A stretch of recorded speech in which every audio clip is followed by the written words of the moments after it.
करेंगे, जो निर्णय देगा सरकार उसकी अनुपालना करेगी। यूक्रेन में जो भारतीय फंसे हुए हैं सर, हरियाणा सरकार की उनकी वापसी के लिए क्या तैयारी है? देखिए, मोदी जी सरकार ने हमेशा, आप देखें, चाहे वो अरब कंट्रीज में मामला आया हो, चाहे दूसरे देशों में फंसे हैं लोग, एक नहीं, पहली ऐसी मोदी जी की सरकार रही है जिसने तमाम देशवासियों को समय रहते बाहर निकालने का, लिफ्ट करने का काम किया। इसलिए वहाँ भी बातचीत होगी, तमाम जो हिंदुस्तानी लोग हैं, जो छात्र हैं, तमको समय से पहले वहाँ से हम लिफ्ट कर लेंगे। तिलपत की कुछ ऐसी गलियां हैं, लोग कह रहे हैं कई सालों के उद्घाटन होने के बावजूद भी वो नहीं बन रही है, जैसे संजय कॉलोनी की बात में पिछड़ी रही है, तो आने वाले समय में कॉलोनियों का स्वरूप कैसे बदला नजर आएगा? देखिए, जब से देश में मोदी जी की और हरियाणा में मनोहर जी की सरकार बनी है, ये सब इन कॉलोनी वालियों के, जो समाज का अंतिम व्यक्ति है, इसके आशीर्वाद से, इनका बहुत बड़ा आशीर्वाद उनके साथ रहा है।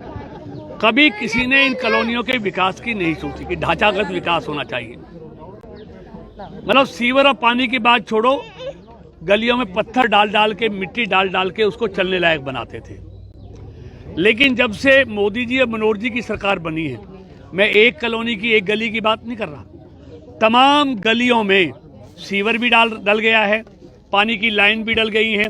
अब सब उनमें इंटरलॉकिंग टाइल से उनको बिल्कुल स्मूथ किया जा रहा, बनाया, पक्का किया जा रहा है। उनमें बिजली की व्यवस्था दुरुस्त की गई है। उनको आने जाने के लिए आगरा कैनाल, गुड़गांव कैनाल पे पुल बनाए गए हैं। इसलिए तमाम कॉलोनियों में मनोहर जी की सरकार वो तमाम मूलभूत सुविधाएं दे रही है जो उनको मिलनी चाहिए। लेकिन समय थोड़ा लगता है, क्योंकि बहुत बड़ा एरिया है। आज़ादी से लेकर 2014 तक कभी इन लोगों की चिंता किसी ने नहीं की। इनसे वोट ले जाते थे, लेकिन वोट के बाद इनका ध्यान नहीं रखते थे।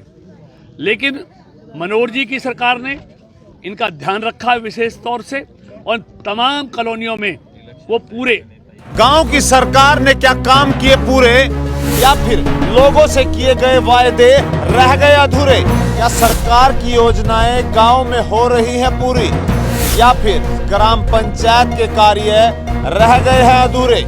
गांव के विकास की, पंचायत के कार्यों की और गांव के इतिहास के सभी सवालों के जवाब लेंगे हम, जवाब देंगे सरपंच साहब। जल्द आ रहा है सिटी तहलका का खास कार्यक्रम, सुनाओ सरपंच साहब।